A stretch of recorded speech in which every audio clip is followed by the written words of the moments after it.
Support WrestleTalk! Give us a subscribe. Hello and welcome to WrestleRamble. This is Luke Owen. I'm Ollie Davis, and today we're going to be talking this week's episodes of Raw and Smackdown, including Finn's endorsement. The pun didn't really work, and Jinder Mahal's WWE Championship celebration, and deciding which episode was better. If you want to go straight to any of those discussions, click the links in the video description below, and you'll be taken right there. But if you stay with us right now, we'll be talking Raw and how much of a seamless intro that was. It was very good. Finally, after... this is the 9th week we've done recordings. You don't have to keep a tally. No, but I think this is the 9th week we've done these recordings. That you did it in one take. That I did my job correctly. Yeah, it's not like this is your day-to-day life. Talking in front of a camera, talking to hundreds of thousands of loyal viewers. WrestleTalkers. Yes, WrestleTalkers. We made up that name. Yes. Yeah, it's a celebrate the small things. Shall we get straight into Raw? What your girlfriend always says as well. Oh, come on. Small package. That's my finish. Always the small package. Nice. Yes, so Roman Reigns and Bray Wyatt started off this week's episode of Raw. Well, really, we had the standard 20 minutes opening segment. Yeah. Really, and it was unfortunate as well, because as the show started, I suddenly thought, like, Bray Wyatt came out, and I was like, oh, brilliant, we're kicking off with a match. This is an interesting way to start Raw. This is a different way of doing it. And then he started talking. I was like, oh, no. Guarantee you now, Seth Rollins will come out next, or one of them will come out next. And then, like clockwork, all of them just came out. It was the same on SmackDown. It's been the same since... I don't know, it feels like the same since after the Superstar shakeup. Yeah. And it was only because it was the post-WrestleMania Raw and the Superstar shakeup the week after. They didn't have to rely on that copy and paste thing. They really do go into autopilot in the months after WrestleMania. If you were any other company, wouldn't you try and capitalize on your biggest show of the year? You've got more eyes than ever on the product. You want to impress them. You say that, but annually, record low ratings would say otherwise. Yeah, annually at WrestleMania time, that is the peak. So why not impress all those people with these brand new storylines that you start at WrestleMania? Granted, a lot of the part-timers might have just gone on their holiday or filming schedules, and then they'll stick around and watch the good stuff. You're right that the lack of part-timers really is hurting things. David Otunga not being on commentary because he's doing a film is really hurting Raw commentary at the moment. Booker T hasn't contributed anything either. I don't think he cares anymore. Did you see him on the Backlash pre-show? I saw him question James Ellsworth about having sex with Carmella. And he made this fisting motion. Yep. And he just kept saying everything was jacked. It's jacked, man. Everything around here is jacked, man. And I'm like, what are you saying? And then during Raw, every now and again, he just like, what a great pop. What a great pop he got. Man, he's really selling that there. Man. Was he? I didn't pick up on this. Almost like just dropping like kayfabe terms. Yeah. And I was a bit like, what's going on? What's wrong with the bookman this week? He's just stopped caring. Do you think Vince McMahon's gone full circle in what words and verbiage he now allows? And he's actually starting to let commentators use kayfabe words and the hidden language of wrestling? I will say, as much as I don't overly rate Booker T as a commentator, I think he's broadly fine most times, but he's a lot better than Percy Watson is in NXT. And isn't that what we want from a commentator? Yeah. They're okay. They're okay. Well, it's a three-man booth. You've got Michael Conn, you've got Corey Graves, they can carry everything. So we're going to talk about NXT TakeOver Chicago on the Saturday show, so obviously tune in for that. But there was a moment when Jim Ross came out and he went over to the announcers table and there was Percy Watson, Tom Phillips and Nigel McGuinness, and I was like, they're not moving. It's going to be a four-man booth for the UK Championship match. No, bit of a worry. And they were there for just a little bit too long, and then they gave way to the majesty of Ross. Anyway, back to Raw. Roman Reigns versus... So Bray Wyatt came out, and he delivered a pretty good promo. By Bray Wyatt standards, they're all delivered very well, but the substance isn't there, because after a while it's just Dark Force is this, follow me here. Spooky wizard stuff. Yeah, but this was the first promo for a long time where I felt that he was actually telling a story. Because, if you believe in me, I will slay the beast, Brock Lesnar, and I will sacrifice these 4 other men I'm going up against at Extreme Rules. I think that was a convincing argument. I forgot how good he is at delivering promos. It's just a shame we've been conditioned not to expect anything from them. Yeah, but also I think with Bray, they've kind of, this year's been very bad for him, and not like this year in particular, but the last few months. I think that people really won't get past the dreadful Randy Orton feud for quite some time. I think that was the hottest feud in the company up until just after Elimination Chamber. It was. That's the kind of feud that sticks with you, and it's a smell that you can't get rid of, and it will stay a lot like a fart that follows you into the car. It used to be called Dolph Ziggler last year after Baron Corbin had his infinite series of matches with him. Yeah. He is a fart that follows you into a car, or that feud is a fart that's followed him around. And I feel like your analogy has come from recent experience. Is this something you got stung by? No, I tend to fart inside the car. Nice. Yeah, let it all go. But yeah, so I feel bad for Bray at the moment, because I am a bit of a Bray mark. And same, yeah. And I'd like to see him do better. And I did enjoy the promo, and I wasn't overly thrilled with the ensuing match. Here's my big takeaway from Raw. My hot take on Whoa, is this a spoiler for maybe 10 minutes time? No, this is my hot take from Raw. So I watched this yesterday. I don't remember a single thing about it. It wasn't very noteworthy. No, I was walking to the studio and I was like, what did happen? And then I was looking at the notes that you've got here, and when you had Roman Reigns versus Bray Wyatt, I was like, yeah, completely forgot about that. And then when it ended in a flat DQ, and I was like, oh god, just like another DQ opening. Well, Reigns versus Wyatt really was just to set up the main event tag match, because Joe, as he always does at the moment, ran down. Or was it? I can't even remember. No, it was Joe, wasn't it, who ran down and beat up Reigns, and Bray was like, yeah, I'll get on this. Started beating up Reigns as well, and then Rollins ran down for the save. Holla holla. Tag team match players. Yeah, lovely. Yeah. That was mainly Kurt Angle's role for the night. Making genius matchups, which are just combinations of matches that will happen at Extreme Rules. Real inspired there, Kurt. It also has my new favourite awkward watching of TV, where... It was a ridiculous angle. The TV's like here, and he stood like almost square onto it. Like, is it that bad? Like, is it really the worst thing ever to just have him slightly turned round? I mean, he's Kurt Angle. He's fairly recognisable. It's not like there's a big bald head watching it in a suit, but like, look, Gallows is watching TV. Yeah. Like, oh, who's this lad? Stone Cold's back. Like, we're not going to get to that levels. So I would do it. Just have behind a monitor what is obviously a TV, and Kurt Angle is in the top of the frame watching. And you start off with that, known as an establishing shot, and then you slowly come up and then you focus on them. So you've established the space, you can know that they're watching a television, and then you move in, and then people can just stand like normal human beings. But isn't that a symptom of WWE as a whole, that everyone just behaves and talks like robots? Well, like, back in the old days, and I feel like I do this a lot, like back in the old days. Nostalgia, Luke. When they used to film like these backstage things, they'd just be square on. So I'd be standing like here, and the TV's here, just slightly at an angle, so we as the audience can see that they're watching the match, and they just stand there with their arms folded or whatever, and it looks natural, because that's how you would watch a TV, not like where the TV has to be perpendicular to the camera, and so they have to stand at a really awkward angle. I mean, I know we're going to talk about NXT on Saturday, but Ember Moon watching that Women's Championship match was hilarious, because even when they're watching matches, they have to stand like that. Do you think Kevin Dunn at home just has all his screens set up at peripheral? I'm just trying to develop my peripheral vision to see when Triple H and Stephanie McMahon are coming for my job.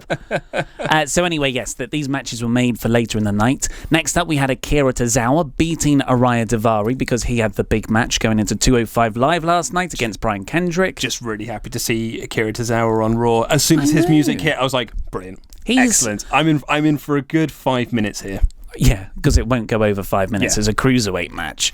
I love Tozawa. Yep. Like you, I'm halfway through the street fight with Kendrick from last night's 205 Live. It's pretty good. Yeah. So it's okay. Like compared to the great 205 Live matches, it's not really up there. Maybe it gets better. I know he does an insane bump off the turnbuckle through a table. Did you see one of the photos from it though? So Tony Nese took a screen grab of it because there's a kid, I'd say a teenager, in the front row looking at his phone. Nice. Like scrolling through Twitter. And Tony Nese was like, why would you leave your house and buy a ticket for the front row and then not watch? Well, we've been in that Raw crowd. We know it can get pretty boring if you're there. So actually, I don't blame the kid anymore. However, I would say, like, Akira Tozawa, like, if you're setting it for a big spot, you're at least going to look up to see what that big spot is. What that is.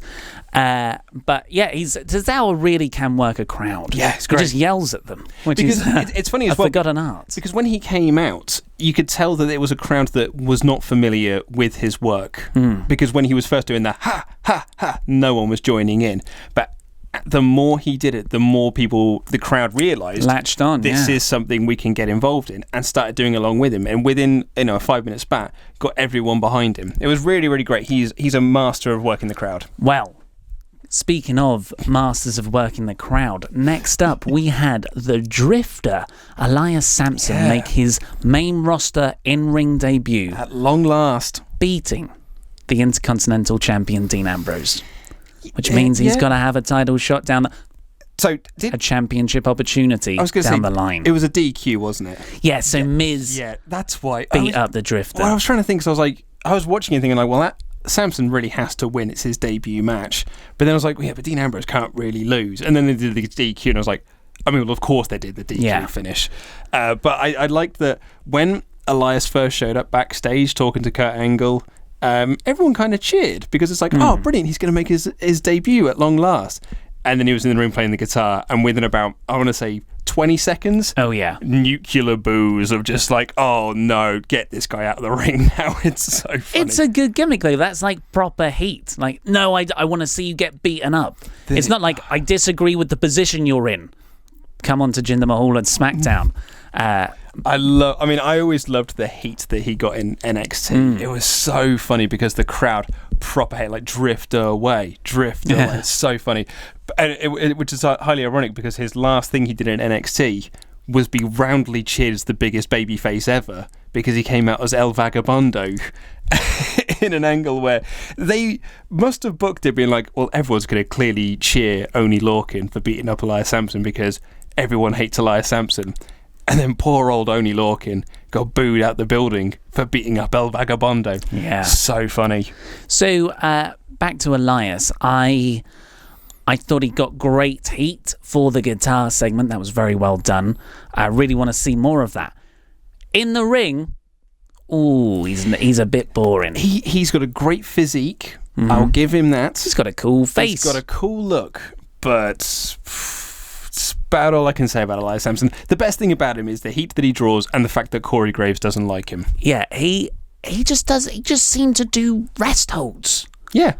It was like, oh, we're doing an armbar now, but not one that hurts the other person, just like one where they're stuck. Oh, now we're in a headlock. Now we're in a kind of choke, but not a choke because that would hurt. It's just various ways for him to stop the other person from moving. He's Baron Corbin again, and I think that is... No, Baron Corbin's much better than that. Yeah, but Baron Corbin had to, like, he started off at that level and then got better. And he's got better since he's been on the main roster and kind of had a lot of that more main roster experience where you're working in front of a crowd every single night. A big crowd, not like an NXT crowd, you're in front of 200 people. He's in front of big crowds every night now, and he's working with, bigger guys, main roster guys. And he has improved leaps and bounds. And Elias Sampson will as well. But the pair of them, when they first came up to the main roster, especially Elias Sampson now and Baron Corbin, it's just like, yeah, you're big lads who are here because you're tall. And the WWE like you because you're tall. But you learn nothing in the Performance Center apart from being tall. You can't teach that, though, You Luke. can't teach that. How did right. they learn it? You can't teach that. Well, that's it. That's why Big Cass is going to get his main event push. We'll come on to that in a minute.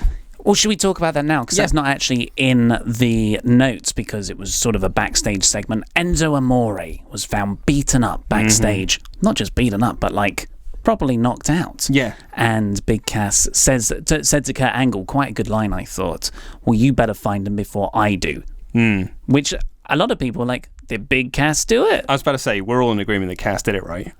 Have you not seen what's come out since? No. Oh, this is fantastic. Oh, really? So is this a WWE.com exclusive? Might be. I don't know where it's from. But Sasha Banks did an interview, one of the backstage interviews on Raw. Can't remember if it was shown on Raw, if it was a YouTube exclusive. And in the background, you can see the Revival walking in the background, really far in the back. Interesting. No way. WWE don't operate on that level of subtlety. But maybe. Okay, I mean, I'm still thinking Cass did it. I don't think they can't do that to Enzo. I would love it if they, me reliving the past, doing the Who Run Over Stone Cold Steve Austin. Of who beat up, and it's Big Cass running around trying to find who it is, trying to print out, bigging up Enzo, being like, dude, I got your back, I'm going to find out who did this. Just beating up random dudes, being like, did you beat up my buddy? And then you have the final reveal where he reveals who it is. And it was him. It's me, Austin. Doing that sort of thing. It would be they're going to come out now. Music hits, but it's like generic music. Enzo's like, come on. And then Enzo puts on the brass knucks behind him. That's exactly it. That'd be awesome. What a great heel turn that would be for him. Would Cass be a good heel? This is we shouldn't get into that. Let's go on to Finn Balor having the best segment of the show. Yeah. This was definitely memorable. Oh, absolutely, yeah. When you had the Paul Heyman interruption, I was like, oh, Craig, Paul Heyman's here. That's a nice surprise. I really enjoyed it. Pretty much telegraphs that it's Finn winning Extreme Rules, right? I don't know. I would say yes. But if it doesn't have to be at Extreme Rules, it could be a bit further on down the line. I want it to be SummerSlam. I think Braun's booked him for that. Oh, yeah. Damn you, Braun. Damn your great work. I'd have really liked to have seen Finn and Brock at SummerSlam. That to me, I mean, actually saying that Braun versus Brock is a match I would pay to see. But SummerSlam, you've got the built-in story of a year after Finn won the championship and had to rescind it. But this promo, Paul Heyman really cut an excellent promo. Really put Finn Balor over. I was waiting for the bit where Paul Heyman turns it on its head and goes, actually no, you're rubbish, Brock's gonna beat you, you're so small. Yeah, but Paul Heyman's smart. I wonder if they said in the back, go on, chuck a few lines in about how small he is, but he's going to overcome Brock anyway. And Paul's like, being the smart man he is, no, you disguise the weaknesses and accentuate the strengths. Absolutely. That's Paul Heyman's booking philosophy. It was a really, really great showing from Paul and from Finn as well. I don't think he's the strongest promo, but I thought his interactions with Paul were very good, and it made me excited for a feud between him and Lesnar. Well, a few people on the Raw review commented, does this mean that Finn Balor's going to become a Heyman guy and turn on Brock? Oh, I mean, that would freshen up the Lesnar character. It would give Balor an old, a mouthpiece. Yeah. Actually, yeah, which would really help. And I'll be honest as well, when they announced they were doing Balor versus Carl Anderson, I was like, yeah, cool, I can get behind that. Absolutely can get behind that. It's a shame that it was just a throw. A lot of that match happened in the commercial break. Yeah. And as we know, watching Raw live in London, that most of the club's best work comes in commercial breaks, and you don't get to see it in the televised broadcast. Yeah, real shame. It was fine. They had a good match for what they were given. Yeah. But, I mean, Carl Anderson's such a good wrestler. Sasha Banks beat Alicia Fox. This feud must continue, I guess. Well, Banks won in 2 minutes. Not even competitive. So it's like, why did you have her lose last week so quickly? And why have Fox beat her down afterwards? Yeah. Because you've got... Oh, no, Emma's out injured, isn't she? But what the hell's happened to Nia Jax? I'm wearing her T-shirt. Yep, lovely T-shirt, by the way. Yeah, I mean, actually, I can't say it's a nice T-shirt. It's a hideous T-shirt. It's less the message... Just, it's a hideous T-shirt. It's not a nice looking T-shirt, no. No, it's hideous. It's also very warm. That doesn't work out. And where the studio is, it's not the most socially liberal area. So walking around into the Greasy Spoon, which is what us Brits call a rough cafe or coffee shop, was, with this I'm not like most girls written all over my chest. Brave, man. Yeah. Especially around here. It's a working class area. Yeah, I said to the chef, "Hey, boss." "Yes, boss." And he sort of gave me a longer look than normal and then got back to frying eggs. Yeah. But anyway, this match was... I think that this feud has had probably about 5 minutes worth of in-ring action over 3 weeks. And this feud must continue, I guess, because Fox beat her down afterwards. Yeah. It's a real waste of Sasha. Poor old Sasha. Again, another waste. Kalisto beating Apollo Crews. Yeah. I'm serious here. No, I'm not. I was laughing in agreement. Yeah, I like Titus. I think he's nailing the character. This whole brand thing's quite funny. You know what would make it even better? If it actually started to work. Yes. Like Apollo Crews teams up with Titus, and Titus is shouting advice from ringside, and then Apollo wins using that advice. He's actually like, you know what, Titus is pretty good. I think he's an idiot, but I'm going to stick around with him because I'm finally winning matches. I'm finally getting somewhere. But instead, you're playing out this story where Titus O'Neil shouts advice, distracts Apollo Crews, and then Apollo Crews loses.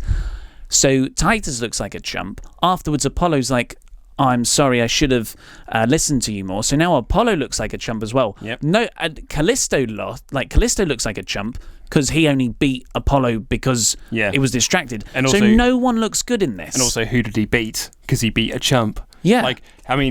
There were people who were saying that him beating Braun Strowman was the start of a mega push for Kalisto. So good job predicting that one, guys. That's going nowhere fast. It's almost as good as your Backlash predictions. A tease for Saturday. That's a tease for Saturday's revelations. Also, I thought about you were saying what else could you do for Sasha? She struck me there. Sorry. Rather than, you're not like most girls. But you said that you couldn't think of anything for Sasha to do. There's Dana Brooke. I want Sasha to come out of this uninjured. I'm just saying that, Dana's only going to... the problem with Dana, and, everyone knows how much of a mark I am for Dana Brooke, the only way she's going to get better is if you let her in the ring and you let her do stuff, rather than just... I don't know if she works house shows that much. And if she's not doing that, just send her back to developmental. They could do with another body down there, really. Yeah. So next up we have Matt Hardy beating Sheamus. So you and I predicted this match would happen this week. Yeah, because it's leading up to Payback, you had Matt Hardy taking on Cesaro. Then you had Jeff Hardy taking on Cesaro. Yeah, dream match. And Sheamus. Have these already happened? Oh, I'm so confused. They play the same match over and over again. Matt Hardy beat Cesaro this week. Jeff Hardy beat Sheamus last week. No, Matt Hardy beat Sheamus. No, he beat Cesaro this week. He definitely beat Sheamus. No, it's definitely Cesaro this week. He definitely beat Sheamus, man. It's definitely Cesaro this week, I'm telling you. Because I can remember the spot. Cesaro was outside in his jacket, shouting at him inside. But I thought it was Jeff and Sheamus last week, because they swapped it up. Or did they just do Matt and Sheamus has wrestled in 2 weeks now? It's just never ending the same stuff. I watched this yesterday and I genuinely can't remember. It was definitely Matt Hardy beating Sheamus this week. Anyway, Jesus, the Hardys won again, which means they've won every match they've been in since coming back to WWE. You want to make Sheamus and Cesaro, who just had a big heel turn and then looked awesomely dominant in the tag team turmoil, and then the Hardys just beat them like a drum every single week. It does nothing for them. It does nothing for the Hardys either. No. So I'm not going to have a massive go at this because I actually like the fact a team is being booked strong. The Hardys look strong. They've got a 100% win record. That's great. What you shouldn't then do is put their challengers at the next pay-per-view against them every week. Yeah. You put the challengers against other people so the challengers can get on a win streak. Two forces collide at the pay-per-view.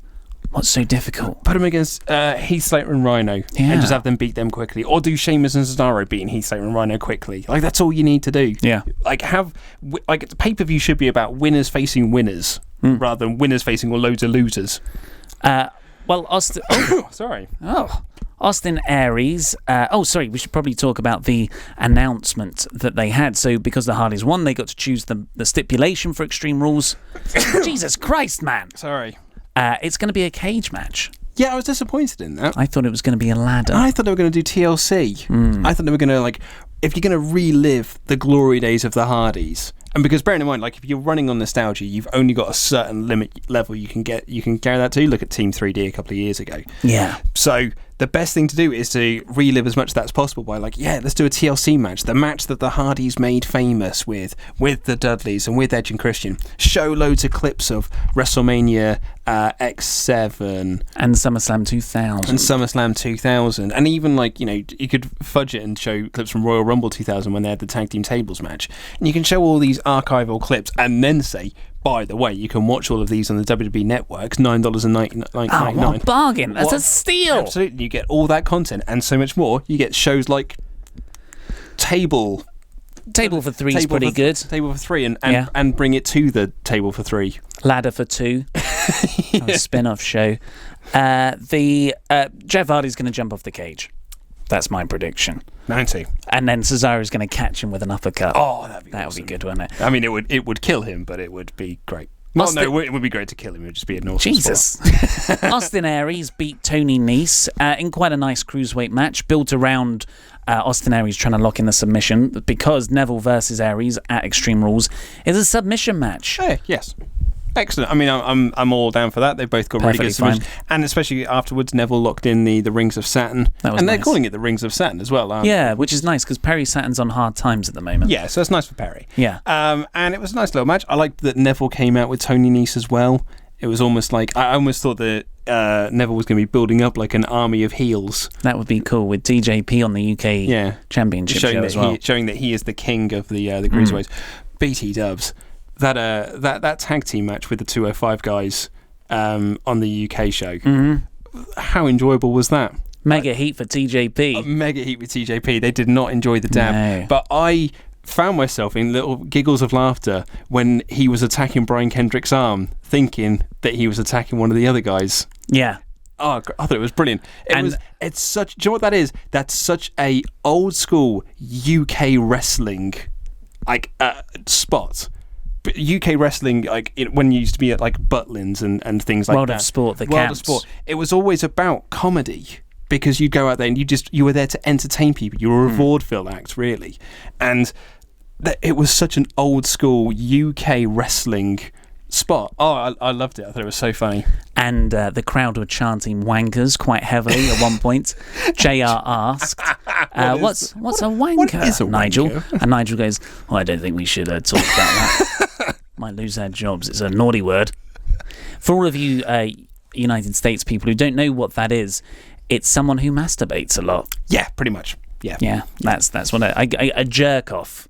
Yeah. Americans would call it. I'd say that's pretty much the best thing. Yeah. Alexa Bliss beat Mickie James. I can't believe they keep putting these two in the ring. They've yet to have a good match together, and they just keep on trying. So this is building up this kendo stick on a pole match, and if you're a new viewer, if you're a younger viewer to wrestling, I can see how you might go, "Oh, that one shot with a kendo stick looks brutal. This is going to be good." But to me, I've never seen one shot be sold as a devastating thing. I don't know. Did you see the? It's always not to the back. I was going to say, did you see the welts on Bayley's back? But that was from one shot. Sure, okay, that's great. But I've been conditioned throughout my life. This is the most extreme example: Tommy Dreamer and Sandman in ECW, or Shane McMahon, just boom, boom, boom. Yeah. CM Punk had a match against Vince McMahon, and he got the kendo sticks out on Raw all those years ago. Boom, boom, boom. You strike them quickly and you come back so they don't hurt. They just sting rather than actually hurt. You've got to remember that WWE wants you to forget this sort of thing. Yeah. It's like we brought up. Isn't it really funny as well that you and I brought up the TLC Stairs pay-per-view, and then on Gorilla Position, a day later, they talked about the exact same show and laughed about the Stairs match, and I was like, how weird's that? That's in Gorilla Position on the same wavelength, apparently. But in that Stairs match, they were like, oh god, the stairs are the most devastating weapon that you can have. They're also like a ton to pick up. Yeah. They're so heavy. And then like, a week later, lads just picking them up and chucking them around because they want you to just like remember things for a certain period of time and then forget about it. It's a bit like Men in Black with the old pen thing. Like, forget that. Consistency. Stairs are light again. Yeah. And the main event was Bray Wyatt and Samoa Joe beating Roman Reigns and Seth Rollins. The finish was when Roman Reigns went for one of the heels. They moved out the way, collided with Seth Rollins. Obviously a mistake, but Rollins started being like, what are you doing, mate? And they sort of squared off, and then I can't even remember. Someone took someone out and the heels won. I did like, actually, with that spot, because Roman's great, when he went to do the Superman punch and realised that he was going to hit Seth, he pulls it back. Yeah. I thought that was really, really great. We also didn't talk about the botch as well when... So Bray comes out and then they start playing Seth Rollins' music. And my instant reaction was, this is an odd way to... Did Joe come out during the ad break or something? And then it just stops. And then Samoa Joe's music plays. And Corey Graves goes, mind games there from Bray Wyatt. That was a great cover. Corey Graves is good. Something was up with the production on WWE this week. A lot of the microphones kept cutting out on SmackDown as well. Different crew, apparently. Well, it must have been. So this is just a quick tease. Don't worry, we've got the SmackDown thoughts coming very shortly. But the next episode of WrestleRamble will be up on Saturday, and that will be our thoughts on Backlash, a few thoughts on NXT, but most importantly, the Jinder debate. Is Jinder Mahal a good idea for champion for SmackDown? We're going to try and have a measured debate on it. Yeah. An actual nice discussion where we take all sides of the argument. Because I don't know myself if it's a good thing. But if you want to watch that early, you can go over to Patreon and donate. And you can watch it a whole day early. What level do they have to be at to get it a day early? They have to be at $5 a month or more to watch it a whole day early. $5. That's one. Yes. It's one coffee. One coffee, and that's for a whole month. Yeah, one less coffee a month, and that'll be good for you. And hopefully, that if we get to a certain target, you can come full time. Oh, mate. We can get this up as a podcast as well for all those who have been asking for it. We can have enough to put towards the hosting and whatnot. Actually, I'm going to put up a poll. So a poll's going to come up here. We did say a few weeks ago, when we first brought up the whole Patreon idea thing and bringing Luke on board, we could do WrestleRambles 30 times a week. Yeah. And I didn't realise that maybe people don't want lots of WrestleRambles. You can't have too much of a good thing. Yeah, so people I would like 3, but maybe not 5. Yeah, 5's There's enough wrestling stuff out there. Mm-hmm. So I'm going to put up a little poll and just click how many WrestleRambles you would like a week. On there. I'm not going to put 0 as an option. Good because idea. that will make me feel bad. Yeah. And if you've got any segments or other things you want to see Luke do, comment down below with some segment ideas. But for now, we're going to honour some people. The WrestleTalk Hall of Fame rings. These are for those who've donated $10 or more. Not everyone, but we're going through them. So you get a wrestling nickname as well. Do you want them to do it one each? One ring each? No, as in like you do a name, then I do a name. Yeah, sure, that's fair. Yeah. So no nickname needed, blame McCool. Evil Eric Lasante. The Reaper, Jared Reeser. Man the Guns, Sean Garrison. The Deep... Oh, sorry, I didn't... Sorry, Sean, I didn't give you a ring. The Demon Baron, Tom Roberts. Prince of the Cruiserweights, Kyle Jenkins. I hit my own... You nearly hit me mic in the face. So I'll give you another one, Kyle. That's the sweet spot, isn't it? I got like it on top. That's what she said. Hey, I'm going to do it from behind. Harm's Way. JS Woonteen. Fancy Felix Voigt. Sorry, I didn't do a very good job with that either. Is it more of a JS Woo 10? That's the one. Yeah. And Donut Senpai. Over on SmackDown, on the Blue brand, we had the opening... Actually, that wasn't the opening of the show.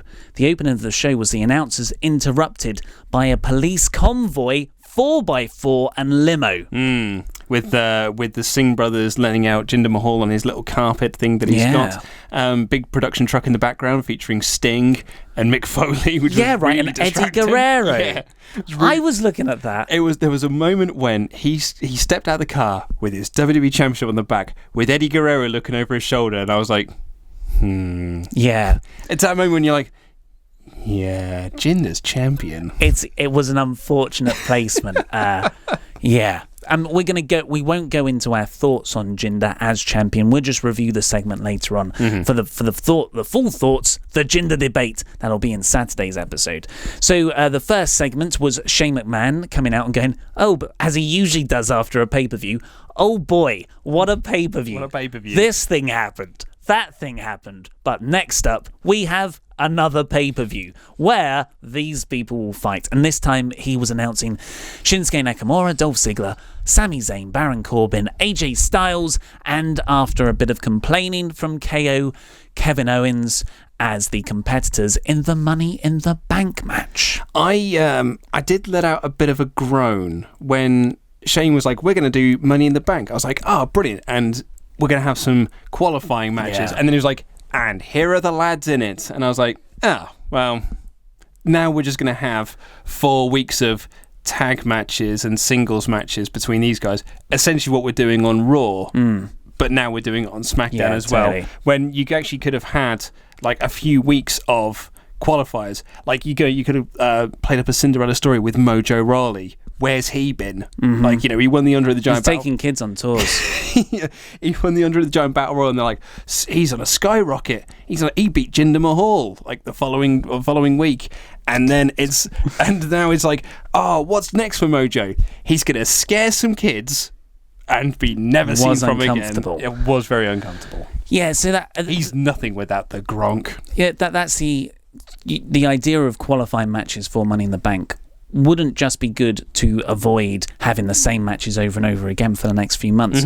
Few weeks. It would also fit in with SmackDown's meritocracy, where people earn opportunities, they're not just handed them. Yeah, the land of opportunities. Yeah. Where's Ty Dillinger's chance to get in there? Where's Aiden English's chance to get in there? Like, no one got their opportunity. It was just Shane McMahon was just like, yeah, it's just the top lads are going in there because none of the rest of you matter. But it's not just the top lads. Like, sure, he can go, here are the top people.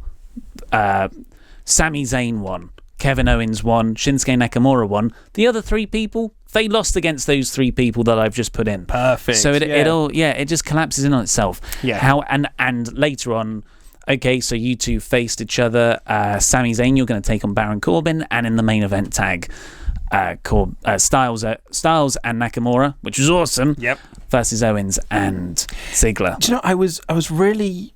I should say, I should have come as much of a surprise to me, but I think that WWE were expecting there to be a pop when Styles turned around to Nakamura and they had their first face-to-face confrontation, and no one made a peep. It was a bit like, do you remember that Royal Rumble a few years ago when they teased John Cena and Randy Orton facing off against each other at crickets, absolute crickets, but they had the camera there ready, and they had the big thing, and they were waiting for this pop. It's almost like they'd written in, because they do write in the script, pop, wait for pop, and absolutely nothing. It was a real shame, and it happened when they did the backstage segment as well. They interacted, and no one batted an eyelid. Even take his gum shield out, Shinsuke. But like I think you and I watching New Japan, being like, and knowing their history, being like, oh my god, this is the most amazing thing. They're finally confronting each other on TV, but it's that bubble mentality again of getting outside the bubble and being like, people haven't been given a reason to care about Styles and Nakamura. And I was really surprised actually that the commentary didn't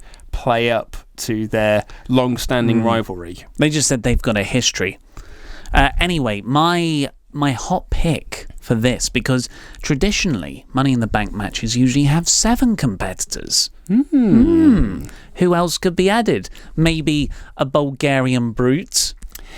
What about my boy Ruru? He was meant to be on TV 2 weeks ago. Yeah. Still hasn't shown up. Yeah. Bless him. So I think Rusev might be getting added to the Money in the Bank match. The big story going around, this is from Sportskeeda, who get a bad rep, but they keep being right. So I'm kind of inclined to believe some of the stories they say, especially this one comes from a story published an hour before the Backlash main event.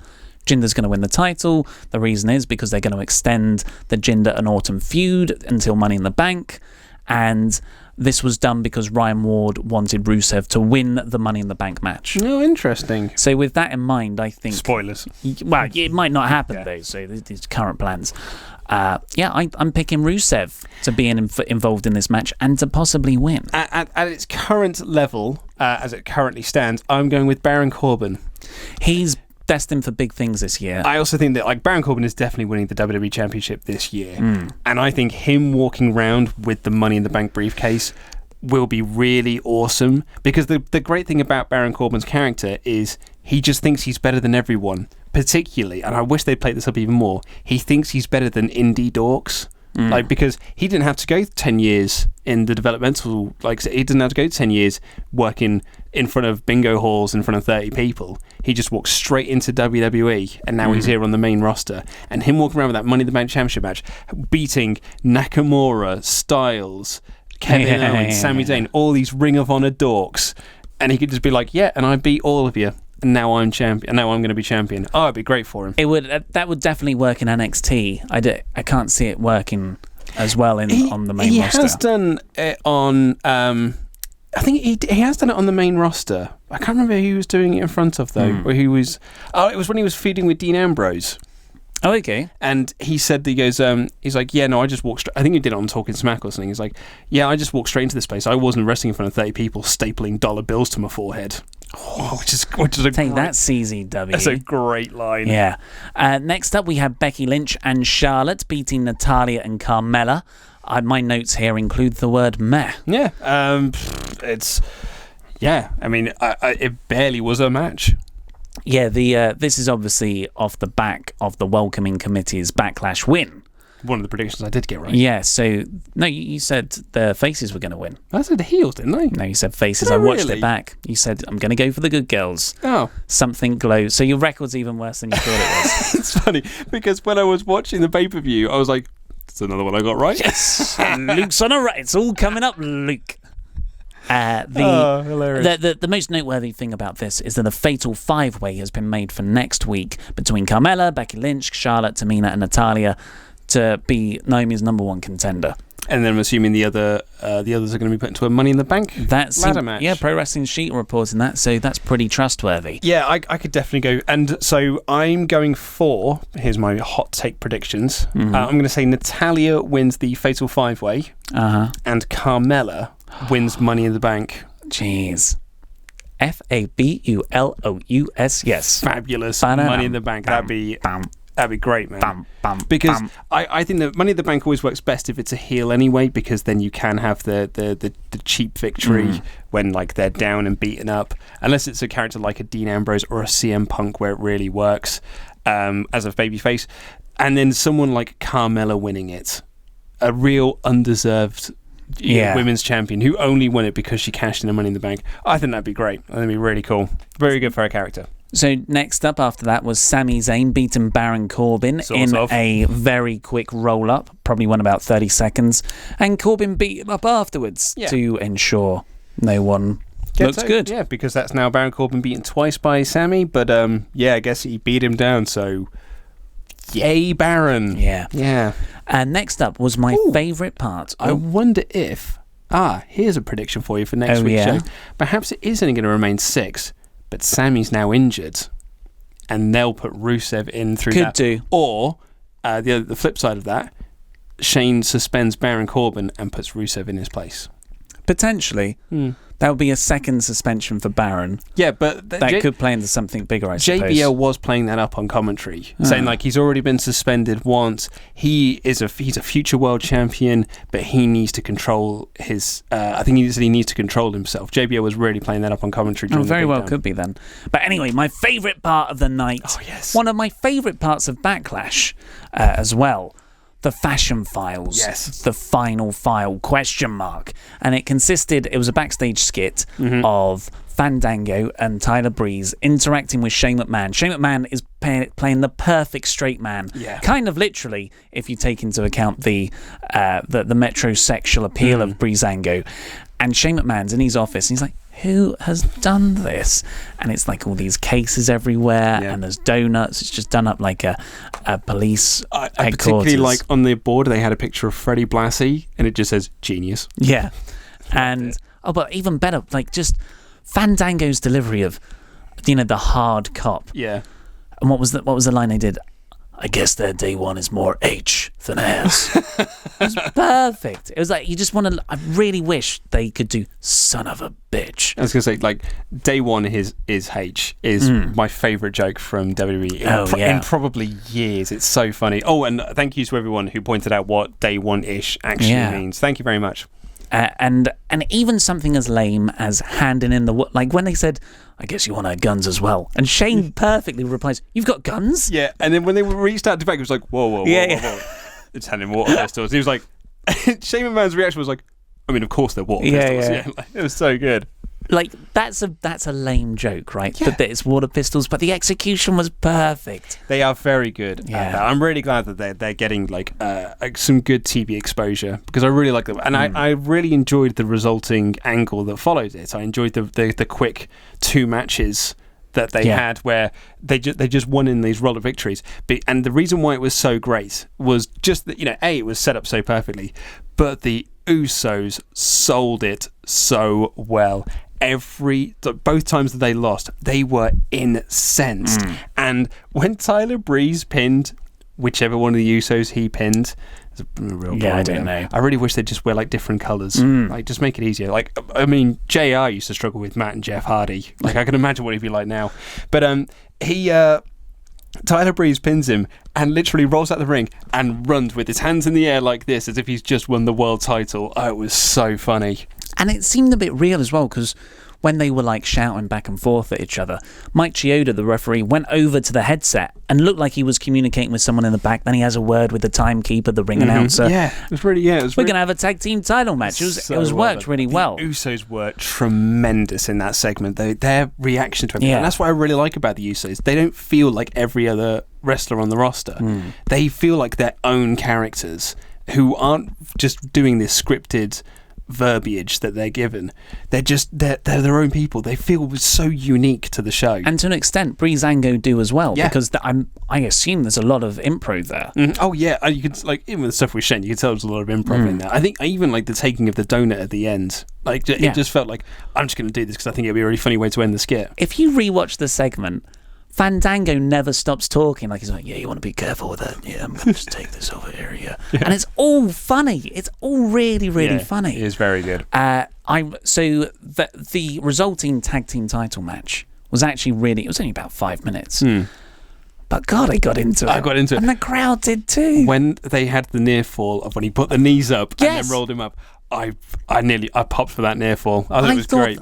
I actually bought in that they were winning for a moment then. What I don't want to see happen here, because the New Day were on Talking Smack afterwards. They're obviously, all 3 of them? All 3 of them. So they're coming back soon, really. American Alpha as well. Like, where have they been? You've got not being booked correctly. Yeah, the Colognes. I really don't want to see Breezango slip down the pecking order. I think it happened with Slater and Rhino last year, but really they were always limited with how far they could go once they won the title. Breezango, I think there's something more there. I see early Edge and Christian in them. I think because the problem with comedy is that there's only so far you can take, especially a gimmick like the Fashion Police and the costume change. There's only so far you can take that gimmick. At least like with Edge and Christian, it's something that can last for quite some time because they were doofy surf guys, which were very popular at the time as well. This can only go so far before it becomes too much, and it almost feels like they need to end this feud now while it's still good, rather than try and push it further, say push it to the next pay-per-view, and it goes too long. I just think add American Alpha in, because you think the Usos, how good they are on promos, how good Breezango are embodying their characters at the moment. If you put in goofy American Alpha, you don't need goofy, you need proper American Alpha. But Proper American Alpha, to me, has an element of goofiness to them. Yeah, okay. I think those three interacting with each other, I mean, that's and Hardy's, Dudley's, Edge and Christian. And it's something different as well, doing like a three-way feud. Like I think that would be really great for the SmackDown Live Tag Team division. The next segment, Jinder unhindered. He was indeed. Came out with his drums and everything, was reminiscent of Sting's entrance at WrestleMania. And it was, quite the celebration that man had. I thought it was a really well done segment, actually. Yeah. You could tell that Jinder had been up all night after his voice winning. was not working. Neither was Becky's either. Her voice was shot when she was backstage. But yeah, he, like, you could even hear him clearing his throat sometimes, like taking the microphone down to go like, so it's like, he's like, I told you. It's like, what? What'd you do, mate?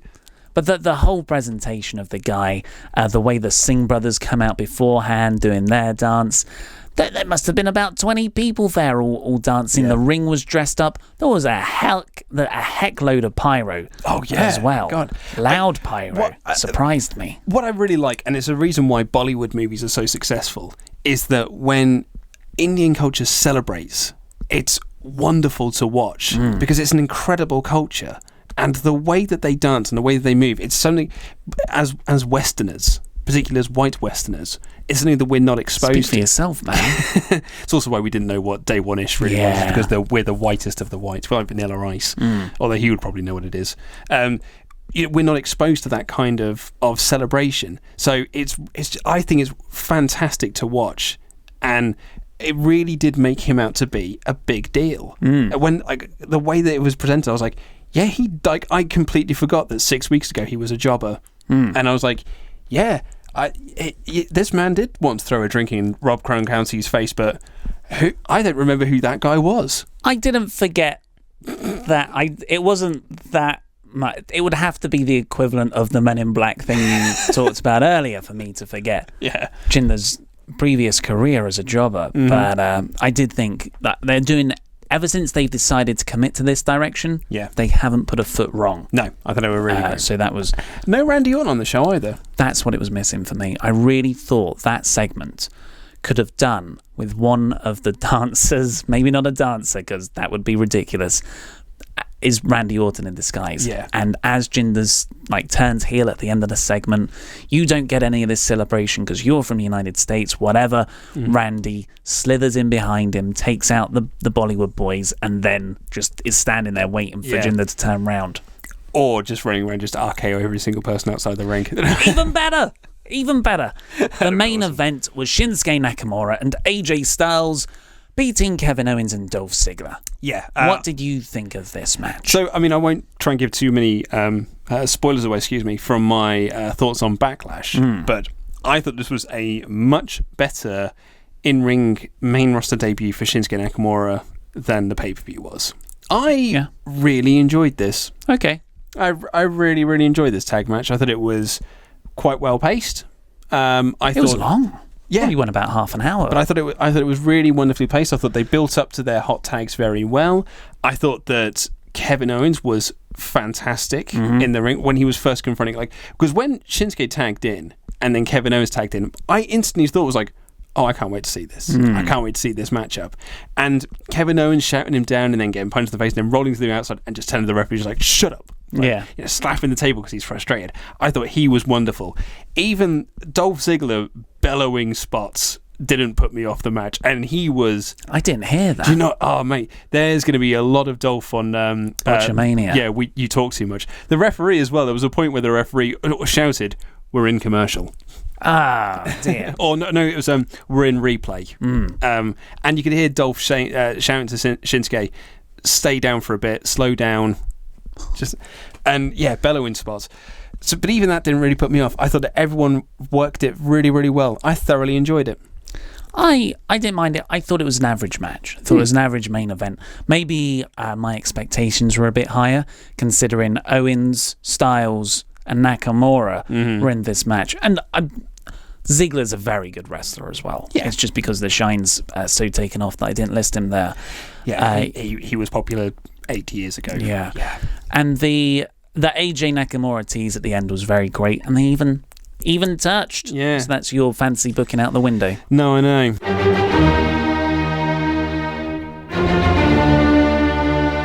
So that's all we've got time for this week's WrestleRamble. So very quickly, what was better, Raw or SmackDown? Final thoughts. I'm going to go with SmackDown this week, only because I couldn't remember a single thing about Raw, and even when I was reading back the notes, I was like, we couldn't even remember if Matt Hardy did wrestle Sheamus or Cesaro. That is an issue. And I just thought that it was a pretty much of a meh show. In all fairness, SmackDown was more or less a meh show as well, but I enjoyed the Fashion File stuff, and I really enjoyed the main event, so it's a thumbs up for SmackDown from me this week. Yeah, Raw will always be a bit lower down because it's so long, but I loved the Paul Heyman Finn Balor segment. Mm-hmm. That was one of the best segments, probably actually the best segment of the week for me.